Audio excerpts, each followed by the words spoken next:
안녕하십니까. 실천 사회문제집 7번째 시간 김성태입니다. 이제 경제 7번째 시간에서는 이제 경제 주체의 합리적 선택이라고 하는 부분인데요. 7강하고 8강하고 두 번에 거쳐서 할 거고, 이제 7강에서는 이제 경제 주체 중에서도 가계와 기업, 그리고 8강에서는 정부에 대해서 볼 건데요. 여러분 시험에서는 가계나 기업보다는 어느 쪽이 좀 더 비중 있게 다뤄진다, 이제 정부 쪽이 좀 더 비중 있게 다뤄진다라고 생각하시면 되겠고, 그러면은 수능이나 이런 데서는 어디가 더 많이 다뤄지냐? 정부가 많이 다뤄집니다. 어쨌든 정부 쪽이 그 문제화 될 가능성은 굉장히 높다라고 생각을 하시고 공부하시면 될 것 같아요. 이제 아직 그 소비자 쪽이라든가 기업 쪽보다는 그 정부 쪽이 확실히 좀 문제 빈도가 높은 편이고, 정부 쪽에 조금 집중을 많이 하시고, 그리고 나서 이제 가계와 기업에 대해서 공부를 하시면 될 것 같습니다. 하지만 저는 이 책의 순서에 맞춰서 가계랑 기업을 먼저 하고 그 다음에 정부를 들어가 보도록 할게요. 첫 번째 문제 보겠습니다. 458페이지입니다. 458페이지 첫 번째 문제. 그림은 개인의 연령에 따른 소득과 소비의 여러 가지 유형을 나타낸 것이래요. 가에서와 보기에 대화를 바르게 연결한 것은 이렇게 되어 있죠. 이런 그래프가 나오면은 그 그래프가 나왔을 때 너무 막 이렇게 쪼고 그러지 마시라 그랬죠. 그렇죠? 아무것도 아닙니다. 일단 보시면 여기 소비라고 써 있고요. 점선이 소비라고 되어 있고, 실선이 소득이라고 되어 있죠. 그렇죠? 이거 그대로 보시면 돼요. 여기 이 부분 같은 경우는 소비가 뭐보다 높아요? 소득보다 높은 부분이 되겠죠. 그렇죠? 이 부분은요? 소비보다 소득이 높은 부분. 그렇죠? 그래서 그러면은 소비보다 소득이 높으니까 남은 것, 소비하고 나서 남은 것들은 뭐에 쓰는 거예요? 여기 뭐에 쓰는 거예요? 저축을 해야죠. 그렇죠? 저축을 해야죠. 그렇죠? 저축을 하고 나서 이제 이때부터는 다시 또 소득보다 소비가 더 많아지니까 이제 요만큼은 이제 그 지출, 초과 지출하는 부분, 이렇게 생각하시면 되겠습니다. 그럼 그렇게 생각하시고 문제 푸시면 돼요. 갑, 소비가 소득을 넘어서는 것은 좋지 않다. 갑은 소비가 소득을 넘어서는 게 좋지 않다고 했죠. 그렇죠? 그러면은 소비가 소득을 넘어서지 않고 있는 것을 고르면 되겠네요. 이거 같은 경우는 소득을 넘어서는 부분이 두 군데 있죠. 그렇죠? 요거 같은 경우도 상당히 많은 부분, 여기 뒷부분, 요 뒷부분 같은 경우는 소비가 소득을 넘어서고 있고요. 여기 이 그래프는 딱 갑이 원하는 그래프가 되겠네요. 그렇죠? 이게 다가 되겠고요. 다. 저는 버는 것보다 더 많이 쓰고 싶다. 버는 것보다 더 많이 쓰고 싶다라고 했네요. 어느 쪽에 있어요? 버는 것보다 더 많이 쓰고 있다. 그렇죠? 정신 못 차리고 있죠? 라입니다. 라. 병, 그렇지 않아요. 젊어서 고생은 사서도 한단 말이 있습니다. 그렇죠? 노후 지출이 더 중요해요 라고 이야기를 했죠. 그래서 젊었을 때는 아껴서 쓰고 노후 때 미친 듯이 쓰겠다, 이런 얘기죠. 그렇죠? 어떤 거예요? 나에 해당하는 거겠네요. 그렇죠? 젊었을 때 계속 쓰다가 60대 이상부터는 소비가 크게 늘어나기 시작하죠. 그렇죠? 그래서 이거는 나와 관련된 이야기가 되겠고요. 그렇지만 생애소득을 감안해서 소비를 일정하게 유지하는 것이 가장 행복하지 않을까, 이렇게 이야기를 하죠. 그렇죠? 그래서 소비를 일정하게 유지하고 있는 가에 대한 이야기가 되겠네요. 그렇죠? 어려운 거 아닙니다. 그렇죠? 그래서 어떻게 하면 돼요? 정병갑을, 정병갑을 이렇게 해서 5번 하시면 되겠네요. 굉장히 쉬운 문제입니다. 그래서 한 문제 더 연습한다는 생각을 하고 한 문제 더 풀어볼게요. 바로 밑에 있는 문제입니다. 2번 문제예요.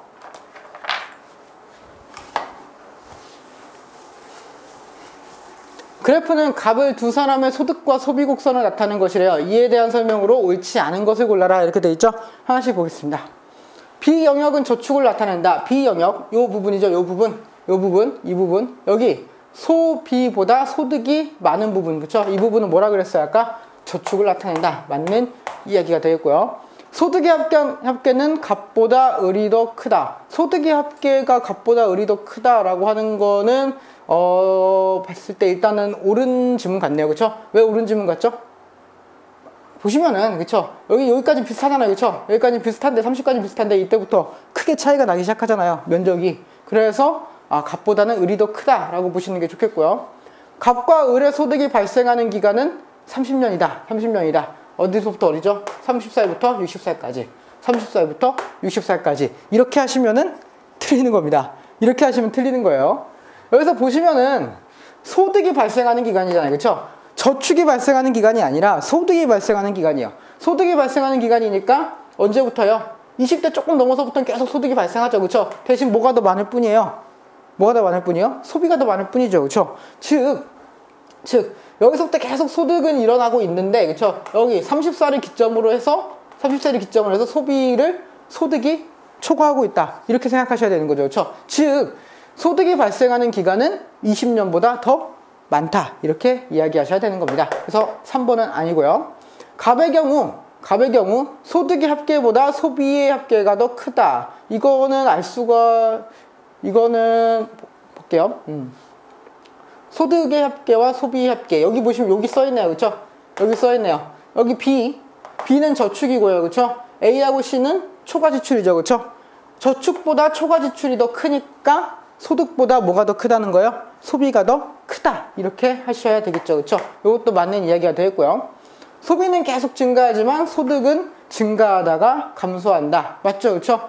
소비는 계속 증가하고 있죠. 그쵸? 여기서도 계속 증가하고 있어요. 하지만 소득은 증가하다가 어느 순간부터는 하락하는 부분이 나오고 있죠. 그쵸? 그래서 5번도 맞는 이야기가 되겠습니다. 답은 몇 번 하시면 되죠?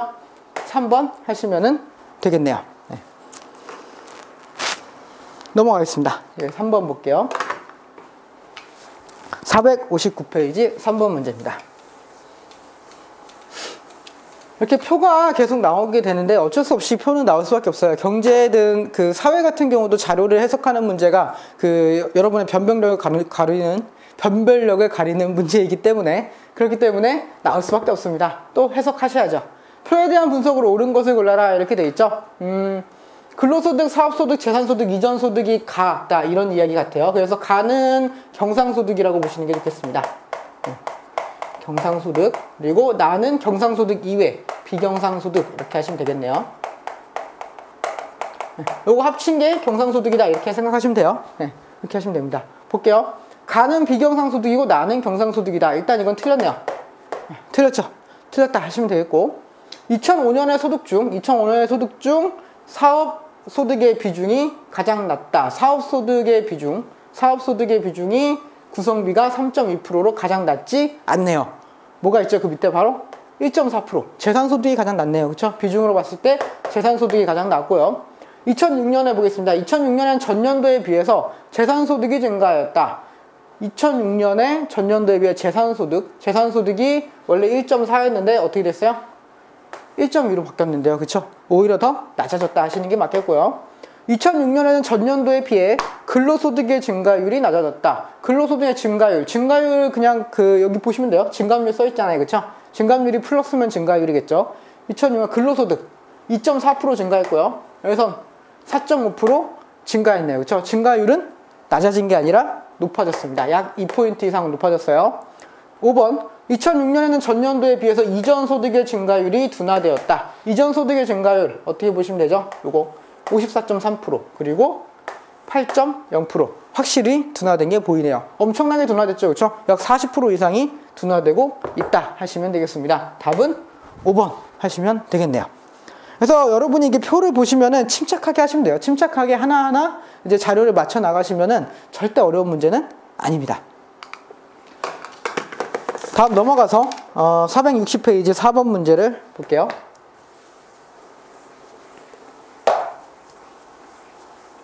다음 기사를 보고 옳게 설명한 학생을 보기에서 모두 고른 것은 이렇게 되어 있죠.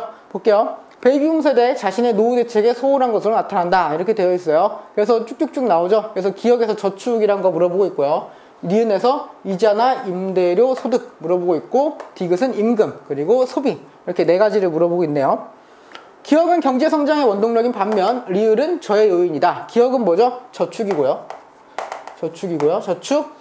리을은 소비니까 소비는 경제성장의 조회 요인이다 라고 하시면은 틀리는 거죠. 그렇죠? 절대 아닙니다. 소비도 경제성장을 촉진할 수 있다. 적당한 소비는 경제활동의 원동력이 된다. 이렇게 이야기를 했었죠. 그렇죠? 그렇기 때문에 저의 요인이다 라고 하는 것은 틀렸습니다.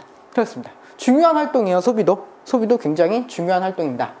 니은은 재산소득으로서 경상소득에 해당된다. 니은 보시죠. 그렇죠? 이자나 임대료 소득 이거 경상소득 맞습니다. 재산소득도 맞죠. 이자나 임대료 같은 경우는 뭘 준 거예요? 자본이라든가 혹은 토지 이런 것들을 제공하고 그거에 대한 대가를 받는 거잖아요. 그렇죠? 그렇기 때문에 재산소득이 맞고요. 경상소득에도 해당되는 것 맞습니다. 디귿은 근로소득이면서 요소소득이다. 요소소득이란 말 저랑 한번 이야기했었어요. 요소소득은 뭐라 그랬죠? 간단하게 생각하셔야겠습니다. 생산 요소를 제공하고 받는 소득. 여기서 근로소득이니까 임금이죠. 그렇죠? 임금은 일단 근로소득 맞아요. 근로소득이고 이 근로소득은 무엇을 제공하고 받은 거죠? 자신의 노동력을 제공하고 받은 거죠. 그렇죠? 그렇기 때문에 요소소득에 해당된다. 맞는 이야기입니다. 맞는 이야기고요. 소득 중에서 리을의 비중이 커지면 소비의 비중이 커지면은 기역의 비용, 저축의 비중이 작아진다. 이거 무조건 맞는 얘기죠. 그렇죠? 상식적으로 생각해 보세요. 그 저축이나 소비의 절대적인 그 금액이 커질 수는 있어요. 그렇죠? 근데 비율상으로 봤을 때 그 소비를 50%하고 저축을 50% 한다고 생각을 해볼게요. 그렇죠? 그러면은 만약에 소비를 거기서 60% 올렸어요. 그렇죠? 그럼 저축은 어떻게 될 수밖에 없는 거예요? 40% 낮아질 수밖에 없죠. 그렇죠? 어차피 100%니까.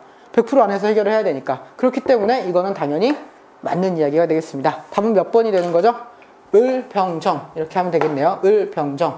5번 하시면은 되겠습니다. 5번은 넘어갈게요. 5번은 그 지금까지 한 것처럼 표를 한번 분석해 보시면 돼요. 스스로 한번 해보시고 잘 모르시겠다 그러시면은 질문하시면 되겠죠. 461페이지로 넘어갈게요. 461페이지 1번 문제입니다. 이거는 실제로 출제가 됐던 문제니까 꼭 한번 확인해 보셔야 되는 문제예요. 보겠습니다. 다음과 같은 특성을 가진 금융상품 A, B, C에 대한 설명으로 옳은 것을 골라라. 이제 금융상품에 대한 얘기가 나왔네요.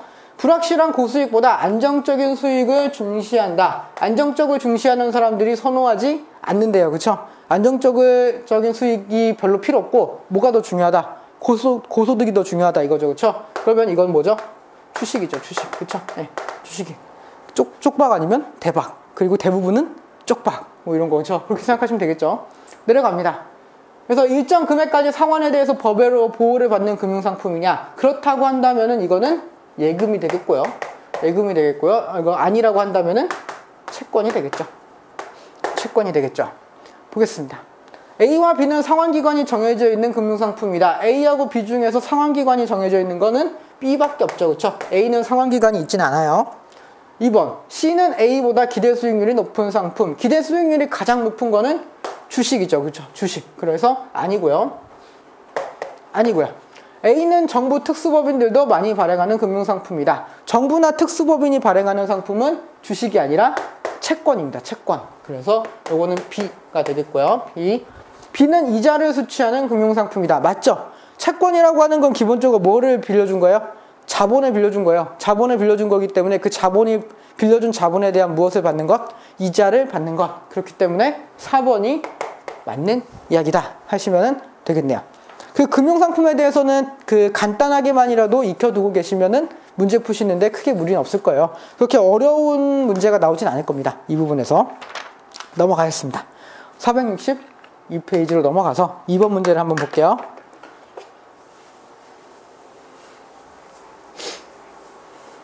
이 문제는 잘 안 나오는 문제였는데 이상하게 공무원 시험에서 저 한 문제 나왔어요. 몇 년도지? 2014년도 작년에 한 문제 나왔어요. 보겠습니다.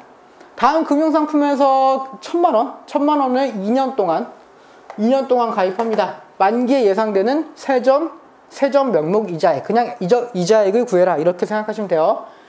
정기예금을 했는데요. 연단위 복리 상품입니다.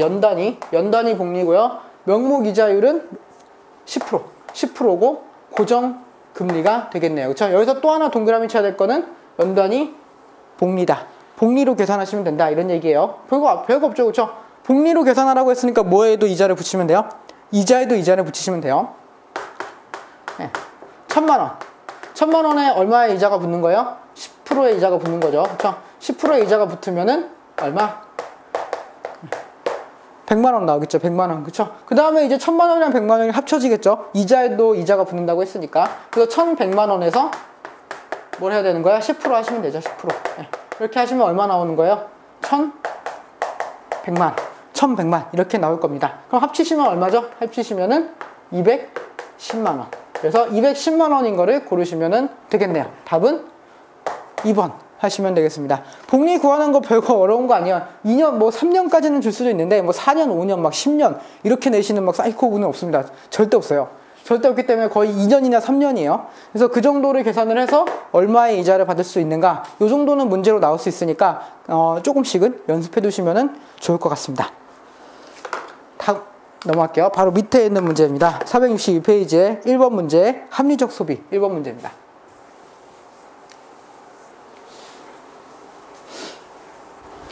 다음 글에 나타난 소비의 현상과 관련된 설명을 보기에서 모두 골라라 이렇게 되어 있죠. 볼게요. 최근 우리 사회에서도 노노스족이라고 하는 용어가 등장했대요. 노노스족이라는 용어가 등장했습니다. 이는 노 로고, 노 브랜드의 줄임말로 과거에 자신이 명품족임을 과시할 수 있도록 명품 로고가 큼직하게 써진 제품을 선호했다. 제 얘기 같네요. 제 과거에 대한 이야기 같습니다. 저희 때 악어 있어요. 악어 이렇게 그려져 있는, 악어가 조금 귀엽게 그려져 있는 그 브랜드가 있었는데, 그 브랜드의 가디건이 엄청 유행했었습니다. 그 악어 모양 하나 딱 있는 거에 따라서 애들의 부러움이 달라졌어요. 뭐 어쨌든 그래서 큼직하게 써진 제품을 선호했어요. 그랬는데 이제 개나 소나 다 사요. 그쵸? 누구나 다 사는 거예요. 그쵸? 그래서 이게 특별하지 않아. 옛날에는 리바이스 청바지 이런 거 되게 특별했는데 지금은 특별하지 않다 이거죠. 그랬더니 이제 희소성이 떨어져요. 희소성이 당연히 떨어지겠죠. 누구나 사니까 희소성이 떨어져요. 그래서 오히려 명품 브랜드를 숨겨요. 오히려 그 상표가 조그맣게 돼 있거나 어디 숨겨져 있는 거. 그쵸? 그런데 그게 명품인 줄 누군가는 알아보는 그런 물건을 선호한다는 거죠. 그렇죠? 그래서 알만한 사람들끼리만 알아보는 최고의 명품만을 추구하게 된다라고 이야기를 했고요. 그렇죠? 그래서 제품의 갈가는 상관없이 본인들의 만족을 위해서 아낌없이 지갑을 여는 부유층을 지칭합니다. 라고 이야기를 했네요. 그렇죠? 그래서 남들이 다 사는 브랜드보다는 뭐죠? 나만 아는 브랜드 혹은 그 브랜드에 나만 알 수 있는 그런 표식이 되어 있는 그런 것들, 그 레어템을 선호한다. 이런 이야기가 되겠죠. 그렇죠? 보겠습니다. 수요 법칙에 따른 소비다. 수요 법칙이랑은 관계없죠. 그렇죠? 이건 수요 법칙의 굉장히 예외입니다. 예외예요. 여기서 보시면은 뭐가 수요 법칙의 예외라는 걸 보여주는 대표적인 사례예요. 여기서 보면은 가격이랑 상관없이 지갑을 연다라고 되어 있죠. 그래서 그렇기 때문에 가격에 민감하게 반응하지 않는다라는 얘기예요. 그래서 가격에 따라서 이거 소비 성향이 다 바뀌는 게 아니기 때문에 수요 법칙에 따른 소비다라고 보기는 어렵습니다. 오히려 수요 법칙의 예외다라고 하셔야죠. 백로 효과가 나타나기도 한다. 여기서 백로 효과가 뭔지 잘 모르겠죠. 그렇죠? 백로 효과는 뭐냐면은 다 똑같은, 그렇죠? 까마귀 노는 곳을 백로야 가지 마라 이런 얘기 하죠. 그렇죠? 다 비슷해요. 다 비슷한 거, 비슷하고 똑같은 옷 막 이런 것들 입고 있는데 그 중에서 한 명만 튑니다. 한 명만 튀어요. 그쵸? 네. 그 사람만 특별한 무언가를 입고 있기 때문이죠. 그쵸? 그거를 원한다는 얘기예요. 그렇기 때문에 백로 효과가 나타난다. 맞는 이야기죠. 그쵸? 다른 사람들이 다 갖고 있는 브랜드, 큼지막한 뭐 로고가 박힌 브랜드 이런 거 안 쓴다는 얘기죠. 그쵸? 그렇기 때문에 백로 효과가 나타난다. 맞는 이야기죠. 그쵸? 자신만의 특별함을 찾는. 보시고요. 그 다음 소비자의 기호와 취향이 강조되는 소비다. 이거는 맞죠. 이건 맞아요. 가격에 상관없이 자신의 취향이 반영되는 그런 소비다 라고 생각하시면 되겠습니다. 제가 하고 있는 소비겠네요. 네, 바로 밑에 보시고요. 희소성을 부각시키는 기업의 마케팅이 나타날 것이다. 맞아요.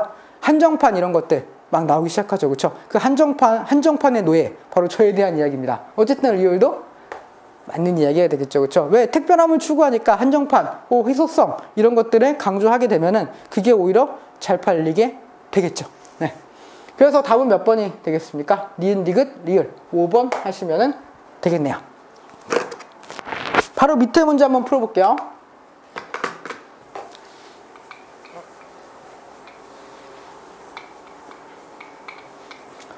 A에서 C 제품에 대한 조사 결과를 바탕으로 가 또는 나의 의사결정 방식을 적용해서 하나의 제품을 구입하고자 한대요. 이에 대한 옳은 설명을 보기에서 골라라 이렇게 되어 있죠.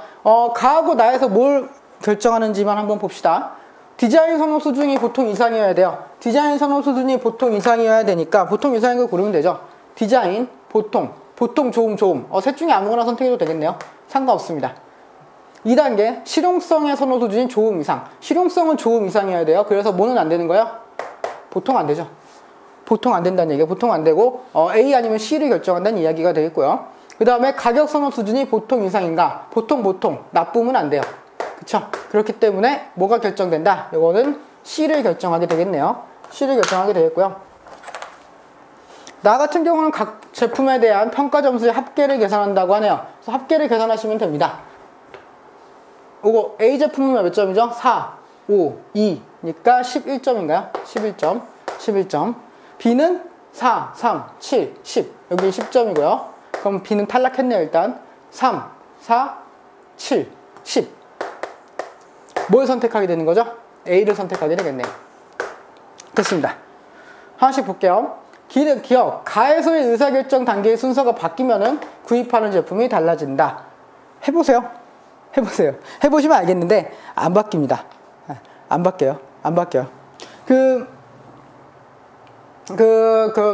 해보시면 알겠는데, 왜 2단계가 앞으로 온다고 생각했죠? 2단계 앞으로 온다고 생각해요. 그럼 실용성 수준을 먼저 고려했어요. 그쵸? 그렇다고 해서, 뭐 이게 그 조건이 바뀌는 건 아니잖아요. 그쵸? 조건이 바뀌는 건 아니기 때문에, 이거, 아무리 섞어도 여기서 뭐 조음이나 보통 이런 조건이 바뀌지 않는 이상은 절대 결과가 바뀌지는 않다라고 하는 겁니다. 이해되시겠죠? 그렇죠? 한번 해보세요. 제가 뭐 직접 해보진 않겠습니다. 이거 뭐 뒤집어 봤자 똑같아요. 네. 그래서 아니고요. 달라지지 않아요. 똑같고요.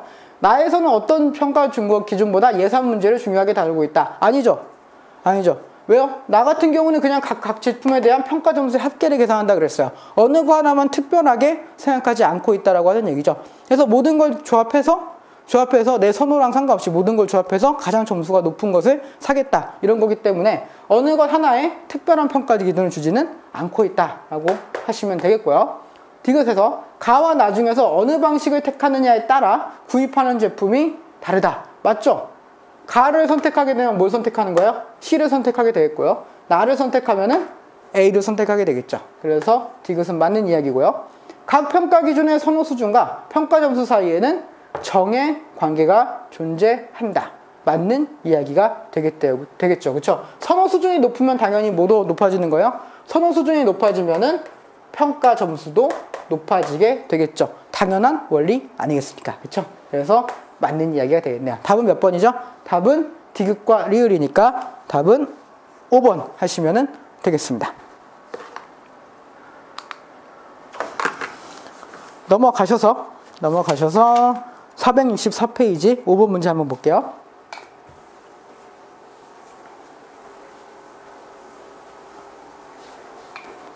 다음 뉴스에 나타난 소비 현상에 대한 옳은 설명을 보기에서 모두 골라라. 이렇게 되어 있죠. 네. 이거 제가 먼저 읽어봤는데 이거 우리나라의 가장 큰 문제입니다. 볼게요. 보통 사람과 다르게 보이고 싶다는 욕망이 고가 명품에 대한 소비를 부추기고 있어요. 그래서 동그라미 백화점의 한 관계자에 의하면은 일부 부유층 사람들은 다른 것은 참을 수 있지만 친구가 자신보다 더 비싼 명품을 가지는 것은 못 참는다고 합니다.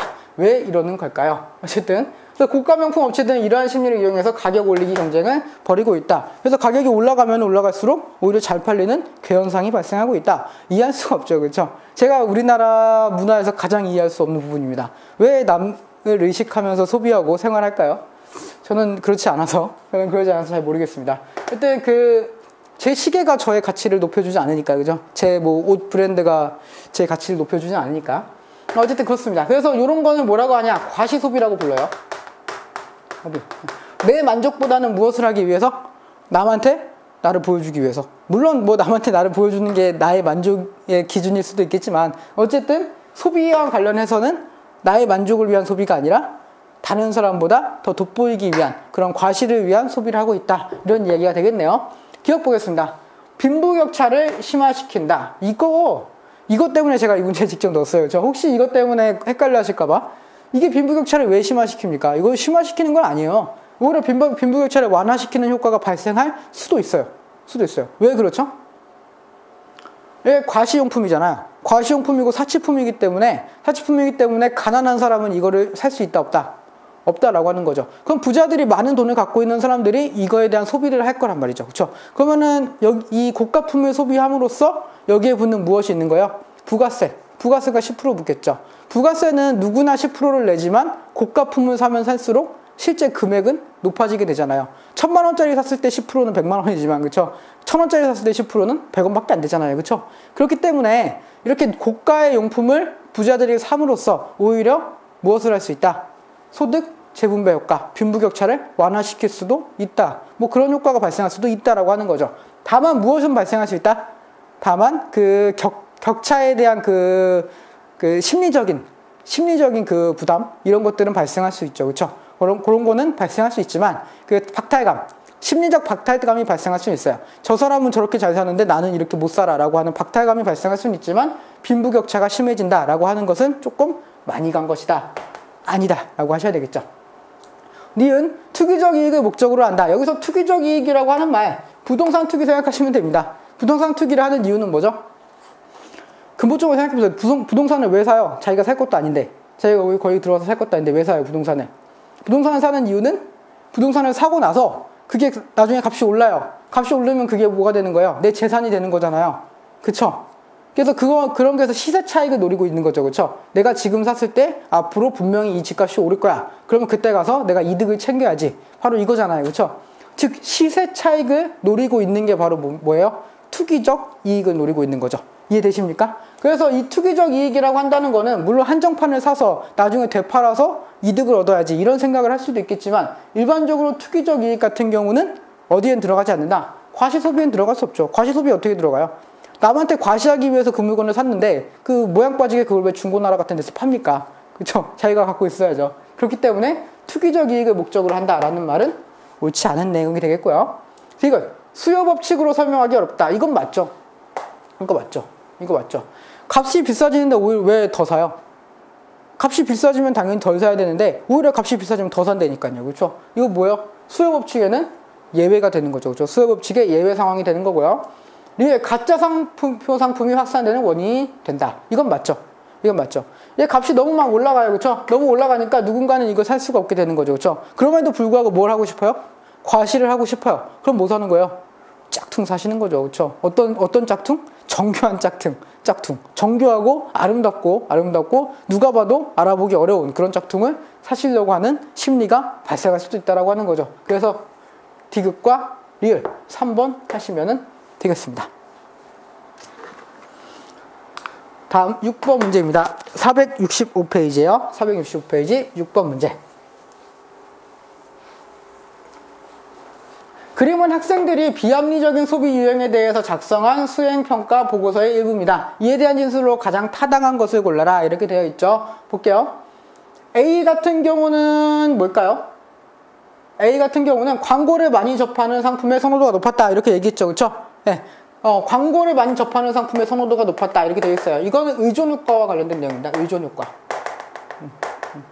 의존효과와 관련된 내용이요. 의존효과 같은 경우는 내 선택을 누구한테 맡기는 거예요?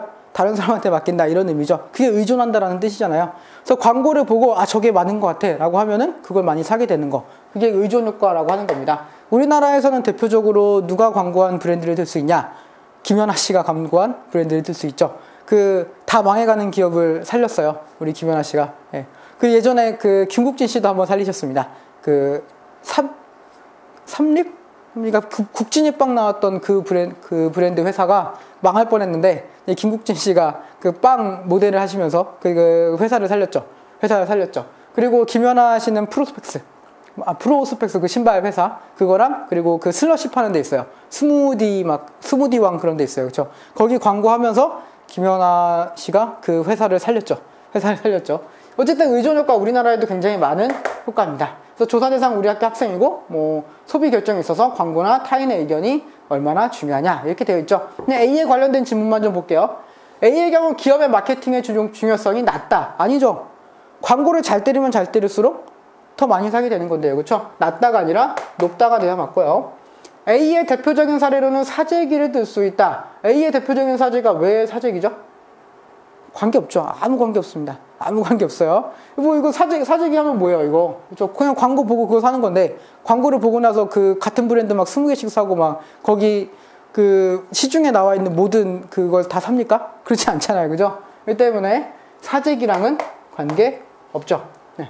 B는 뭘까요? B는 과시소비와 관련된 내용이네요. 아까 전에 봤던 내용이죠. 그럼 가설엔 뭐가 들어갈 수 있냐? 볼게요. B에 여기에 가설에 자신에 대한 다른 사람들의 평가가 소비의 결정에 있어서 중요한 요인이다 라는 가설. 맞죠? 그쵸? 나에 대한 다른 사람의 평가가 중요하기 때문에 다른 사람들한테 뭘 하기 위해서? 보여주기 위해서, 과시하기 위한 소비를 하게 된다라고 하는 거겠죠. 그렇죠? 그래서 3번이 일단 맞는 내용인 것 같고요. C에는 물건 구입 시 가격 상승으로 인한 투기적 이익을 고려하는 정도는 이라고 돼 있죠. 아까 이야기했죠? 뭐랑은 관계없다? 과시 소비는 투기적 이익과는 관련이 없다 라고 하는 거고요. 다음 D에는 신용카드 결제일은 이라는 질문이 적합하다 돼 있죠. 그렇죠? 이거 볼게요. 과소비라고 돼 있고 신용카드의 소지 여부와 개인의 소비 규모 영향을 미친다 이렇게 돼 있죠. 그래서 여기서 과소비를 연구하고 있으니까 신용카드를 소지하고 있으면은 무엇을 할 수 있다? 과소비를 할 수 있다. 이런 가설을 세운 거겠죠. 그렇죠? 그래서 여기서 직장인을 대상으로 했고요. 그럼 뭘 물어봐야 될까요? 신용카드가 있냐 없냐부터 물어봐야죠. 그렇죠? 신용카드가 있냐 없냐. 그리고 과소비에 대해서 물어보는 거잖아요. 얼마나 쓰고 있냐 이렇게 물어보는 거죠. 그렇죠? 신용카드 결제일을 물어봐서 신용카드 결제일을 알았어요. 그 사람이 얼마를 쓰고 있는지 어떻게 알아요? 은행 조회할 겁니까? 불법입니다. 큰일 나요. 그죠? 그래서 신용카드 결제일은 이라기보다는 신용카드의 소지 여부, 그리고 신용카드의 사용 빈도, 그리고 소비에 얼마나 투자하고 있는가 이런 것들에 대해서 조사해야 되겠죠. 그렇죠? 그래서 5번은 아닙니다. 그러면 다음으로 넘어가 볼게요. 이제 기업과 관련된 의사결정입니다. 466페이지예요. 466페이지 1번 문제 보겠습니다.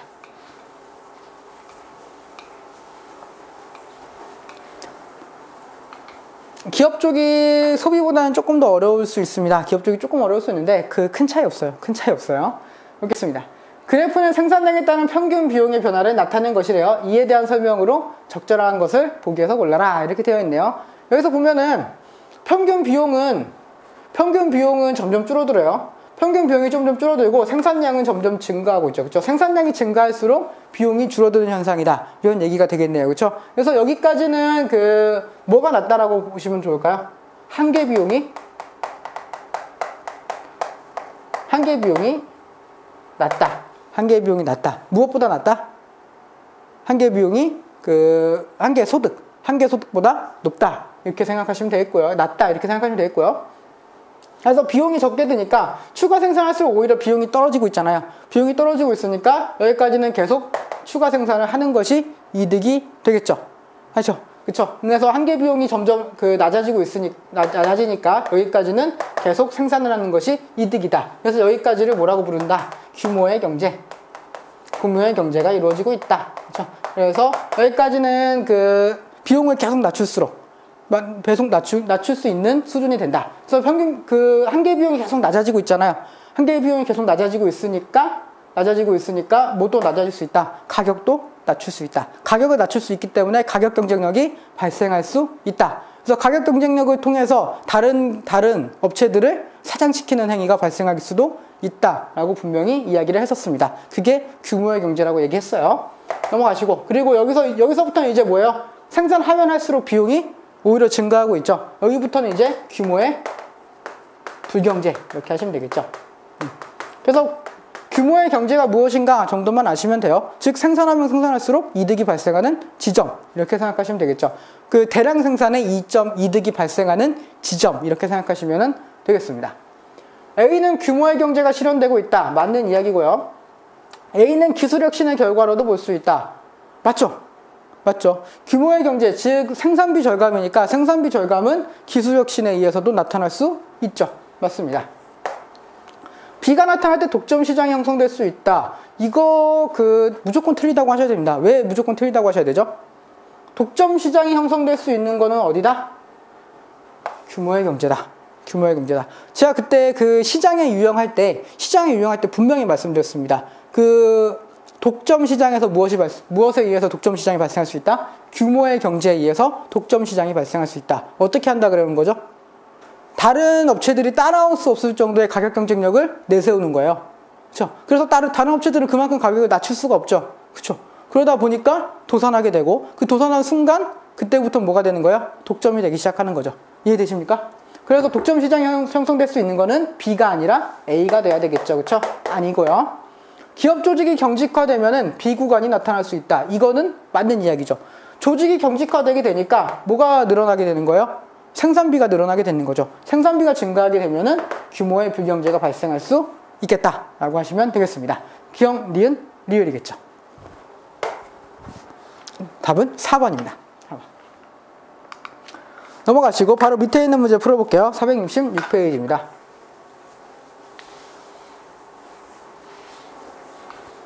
다음 그림을 이용해서 교사가 설명하려는 내용으로 적절한 것을 골라라 이렇게 되어 있죠. 단위당 평균 생산비 이거 한계 비용이라고 생각하시면 되겠네요. 한계 비용이라고 생각하시면 되고 한계 비용이 점점 낮아지고 있네요. 낮아지고 있고 생산량은 증가하고 있습니다. 즉 생산량을 늘릴수록 뭐가 낮아지는 거? 비용이 낮아지는 이런 상황이죠. 그렇죠? 그래서 대량 생산의 이점을 보여주고 있는 그래프가 되겠네요. 2번이 되겠습니다. 1번이 정답이 되겠습니다. 넘어갈게요. 바로 오른쪽 페이지에 467페이지 2번 문제 보겠습니다. 한계 수익과 한계 비용 문제를 지난번에 한번 풀어봤는데 또 나왔길래 한번 그 복습한다는 차원에서 한번 눈으로만 익혀보고 가겠습니다. 한 기업이 노동을 투입하고자 결정했대요. 노동을 투입하려고 결정을 합니다. 한계 비용과 한계 수입과의 관계 이렇게 이야기했죠. 그렇죠? 즉 기업 입장에서는 아직 조금 더 생산하면은 더 많은 이득을 받을 수 있다. 즉 최대 이익점에 다가서지 않았다라는 이야기겠죠. 그렇죠? 그래서 한계 비용은 어떻게 된다? 한계 비용은 이런 식으로 올라가겠고요. 한계 수입은 어떻게 되죠? 이런 식으로 내려가죠. 이런 식으로 내려갈 거예요. 그래서 최대 이익점, 최대 이익이 발생하는 지점은 어디라고 그랬어요? 한계 수입과 한계 비용이 만나는 지점. 그렇죠? 그래서 한계 수입이 한계 비용보다 높은 경우, 요 경우 같은 경우는 추가 생산을 하게 되는 거고요. 반대의 경우, 한계 비용이 한계 수입을 초과하는 이 경우에는 생산을 줄이게 된다라고 하는 거죠. 근데 여기서 보시면은 노동을 투입한다라고 하는 거는 생산을 어떻게 하겠다는 거예요? 생산을 높이겠다 이런 얘기죠. 생산을 높이겠다라고 이야기한 거니까 한계 비용보다 한계 수입이 큰 상황이겠네요. 그렇죠? 한계 비용이 한계 수입보다 클 때가 아니라 한계 수입이 한계 비용보다 클 때, 한계 수입이 한계 비용보다 클 때. 답은 몇 번이죠? 2번이 되겠네요. 2번이 되겠습니다. 468페이지에 3번 문제 한번 볼게요. 3번 문제 보겠습니다. 다음은 어떤 상품 시장에 대한 설명이다. 이에 대한 분석을 옳은 것을 골라라. 이렇게 돼 있죠. 이제 이런 분석 문제 나오면은 피하지 마시라. 이렇게 이야기했습니다. 절대 어려운 문제 아니에요. 한번 읽어보시면은 이제 갑과 을 2인이 공급자입니다. 공급자가 갑과 을 2인이고요. 둘이 담합해서 가격을 인상할 경우가 있죠. 담합을 했어요. 담합해서 가격을 인상하면은 각각 5억 원의 이득을 얻습니다. 라고 돼 있고 경쟁에서 둘 다 가격을 인하하면은 각각 3억 원의 이익을 얻고요. 한 사람이 가격을 인상하고 다른 사람이 가격을 인하하면은 가격을 인하한 쪽은 1억 원 밖에 얻지 못하고 인하한 사람은 7억 원의 이윤을 얻을 수 있다. 이런 이야기를 하고 있네요. 그렇죠? 그래서 이것을 표로 나타내면은 이렇게 된다라고 하는 거예요. 그래서 여러분은 어떻게 푸시면 돼요? 이 표를 보고 푸시면 되죠. 이 표를 보고 푸시면은 되는 겁니다. 하나씩 볼게요. 갑은 가격 인하로 최대 3억 원의 이윤을 얻을 수 있다. 아니죠. 그래서 가격 인하를 했잖아요. 그렇죠? 가격 인하. 갑은 가격을 인하했을 때 3 또는 7의 이득을 얻을 수 있죠. 그렇죠? 최대 몇 가지 얻을 수 있다? 7까지 얻을 수 있다라고 하셔야 되는 겁니다. 그래서 일단 이거는 아니고요. 을이 최대 이윤을 얻으려면은 을이 최대 이윤을 얻으려고 해요. 을이 최대 이윤을 얻기 위해서는 가격을 인상해야 되냐? 아니죠. 을이 최대 이윤을 얻기 위해서는 가격을 인하하고 누가 가격을 인상해야 돼요? 갑이 가격을 인상해야 되죠. 그렇죠? 그래야 최대 얼마의 이득을 얻을 수 있다? 7의 이득을 얻을 수 있다라고 해야죠. 그렇죠? 그래서 2번도 아니고요. 갑과 을이 경쟁을 피할 경우 소비자의 이익은 최대가 된다. 일단 이거는 문장 자체가 틀렸어요. 문장 자체가 틀렸기 때문에 사실 보실 거 없어요. 그냥 상식적으로 생각해 볼게요. 두 공급자가 있고요. 두 공급자가 경쟁을 피했어요. 우리 경쟁하지 말자라고 해서 서로 경쟁 안 하기로 했습니다. 그렇죠? 그럼 뭐가 일어나는 거예요? 담합이 일어나는 거죠. 담합이 일어나는데 소비자 이윤이 최대가 된다? 절대 있을 수 없는 일이죠. 그렇죠? 그래서 아니다 하시면 되겠고요. 상대방을 신뢰할 수 없을 경우 갑과 을 모두 가격을 인상한다. 말이 안 되는 이야기죠. 그렇죠?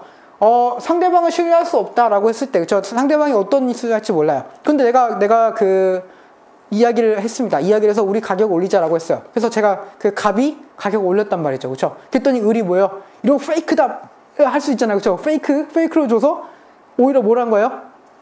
오히려 가격을 인하시켜버린 거죠. 그렇죠? 합의한 거랑 가격이 인하시켜버린 거예요. 그렇죠? 그럼 원래는 몇의 이득을 얻어야 되는데 합의를 했으니까 5의 이득을 얻었어야 됐단 말이에요. 그럼에도 불구하고 1밖에 얻을 수 없게 되는 거죠. 그렇죠? 이런 상황이 발생할 수도 있다라고 하는 거예요. 그래서 서로 신뢰할 수 없는 상황에서 무엇이 발생할 수 없다? 담합이 발생할 수 없다. 그렇기 때문에 가격을 인상하는 게 아니라 가격을 인하할 수밖에 없다. 그래서 4번 아니죠. 그렇죠? 5번 갑이 가격을 내렸어요. 갑이 가격을 내릴 경우 을도 가격을 내리는 것이 합리적이다. 맞죠? 갑이 이미 가격을 내렸어요. 그렇죠? 근데 여기서 내가 가격을 올려버렸어요. 그럼 어떻게 되는 거예요? 내 이익이 1로 줄어들고 상대방의 이익은 7로 늘어나게 되는 거예요. 그렇죠? 그래서 이미 한 명이 내렸다라고 한다면은 자기도 내리는 것이 이득이다 라고 하는 거죠. 그렇죠? 답은 몇 번이죠? 답은 5번 하시면은 되겠습니다. 됐습니다. 바로 밑에 문제 볼게요. 오늘 거의 끝났습니다. 2문제 남았어요. 바로 밑에 4번 문제요. 다음 자료는 주어진 부존자원의 생산 기술을 이용한 그 공공국에서 컴퓨터와 자동차의 그 생산량 조합입니다. 이에 대한 옳은 설명을 보기에서 골라라 이렇게 되어 있죠. 표보다는 내용을 먼저 보시고 푸셔라 이렇게 얘기했어요. 자동차의 기술 진보 후에 기술 정보 이후죠. 기술 진보 이후입니다. 컴퓨터의 최대 생산량은 증가했냐? 컴퓨터의 최대 생산량 몇이죠? 100. 기술 정보 이전, 이후 차이 없죠. 그렇죠? 차이 없어요. 컴퓨터의 생산량은 똑같고 자동차의 생산 기술만 늘어나게 되는 거니까. 그렇죠? 그래서 아닙니다. 아니고요. 기술 진보로 자동차 2대를 생산했어요. 자동차 2대를 생산했는데 컴퓨터 86대 생산하는 것이 가능하냐? 이런 얘기죠. 그래서 그 기술 진보 이후로 보시는 거고 기술 진보 이후에 자동차를 2대 생산할 수 있죠. 2대 생산했을 때 컴퓨터 몇 개 생산할 수 있어요? 95개 생산할 수 있죠. 즉 2대를 생산하면서 컴퓨터 86대 생산 가능하다라고 하는 겁니다. 그렇죠? 그래서 맞는 이야기고요. 컴퓨터 70대와 자동차 2대를 생산하는 것 요거는 기술 진보 이전에는 비효율적입니다. 맞아요. 비효율적인 생산점입니다. 근데 기술 진보에 의해서 70대를 생산하고 2대를 생산하는 거죠. 그렇죠? 70대를 만들고 여기서 2대를 생산하는 거예요. 요거는요. 그렇죠? 이렇게 맞춰지고 있네요. 진보에서 효율적인 생산이 되었다. 아니죠. 당연히 아닙니다. 효율적인 생산은 뭐예요? 최대 생산을 하는 거예요. 할 수 있는 모든 걸 동원해서 다 생산하면 됩니다. 그래서 70대를 생산하고 컴퓨터 70대를 생산하고 자동차 3대를 만들어야 효과적이고요. 기술 진보 이후에는 70대를 만들고 6대, 자동차 6대를 만들어야 효율적인 생산점이 된다라고 하는 거죠. 그렇죠? 그렇기 때문에 둘 다 효율적인 생산이 아니다라고 하시면 되겠고요. D에서 E로 이동합니다. D에서 E로 이동했어요. 여기에서 여기로 이동한 거죠. D에서 E로 이동할 때 컴퓨터 대수로 표시한 자동차 생산의 기회비용은 기술 진보로 인해 감소하였다. 이렇게 되어 있죠. 그렇죠? 그래서 자동차의 기회비용 하시면 되겠죠. 자동차의 기회비용. 자동차 여기서는 한 대를 생산할 때 몇 대 포기한 거예요? 20대 포기했죠. 그렇죠? 20대 포기했고요. 여기서는요. 2개를 생산할 때 20대 포기한 거죠. 그렇죠? 어느 쪽이 더 작아요? 기술 진보 이유가 더 작죠. 그렇죠? 그래서 기술 진보로 인해 기회비용이 감소했다. 맞는 이야기가 되겠습니다. 다음 몇 번이죠? 기억, 니은, 리을 하시면은 되겠죠. 기억, 니은, 리을. 기억, 니은, 리을인데요. 기억, 니은, 리을. 잠시만요. 이거 아니죠. 1번 아니라 기억 아니라 그랬잖아요. 그렇죠? 기억 아니라 그랬어요. X로 쳐놨습니다. X로 쳐놨어요. 죄송합니다. X로 쳐놨죠. 그래서 니은과 리을입니다. 니을과 리을. 답은 몇 번이죠? 답은 3번. 답은 3번 하시면은 되겠네요. 마지막 문제입니다. 마지막 문제. 워낙 쉬운 문제인데 그냥 생소하실까봐 한번 풀어보자라는 하는 의미예요. 슈페터가 말한 혁신의 내용과 가장 거리가 먼 것은 이렇게 돼 있네요. 새로운 상품을 생산하는 것, 이게 첫 번째고, 새로운 생산 방법을 도입하는 것, 두 번째고, 새로운 시장을 개척하는 것, 세 번째, 새로운 자원을 발견하는 것, 네 번째, 그리고 새로운 경영 조직 결성 및 경영 기법의 도입, 이게 5번째죠. 요 5개가 아닌 거를 골라라. 이렇게 하시면 돼요. 미국 시장에만 의존했던 자동차 수출을 유럽과 아프리카까지 뭐 했다? 시장을 넓혔다. 시장을 넓혔다 어디 있어요? 새로운 시장이겠죠. 디귿에 있네요. 디귿. 그쵸? 디귿.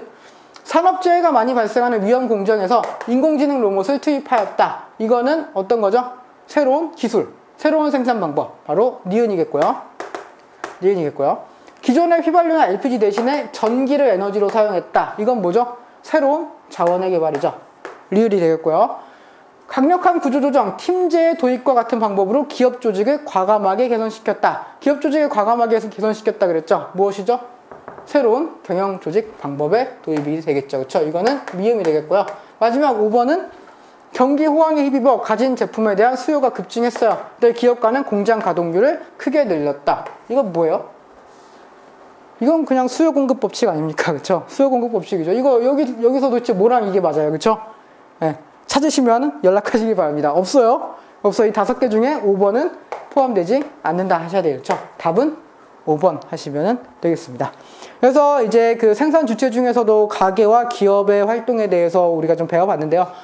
이제 다음 시간에 정부가 훨씬 더 중요하다라고 분명히 이야기를 했죠. 그렇죠? 그래서 정부의 그 활동, 이것을 조금 더 집중해서 보시면 되겠습니다. 그러면은 다음 시간에 정부의 활동에서 뵙겠습니다. 수고하셨습니다.